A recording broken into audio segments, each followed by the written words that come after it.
Alright, here we are. As you can see, the Glock has been untampered with over the night. It's about 9 degrees out here, so we're going to uncover it and fire it.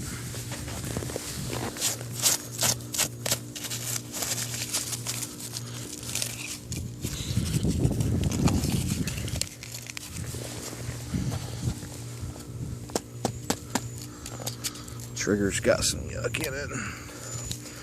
Alright, here we go.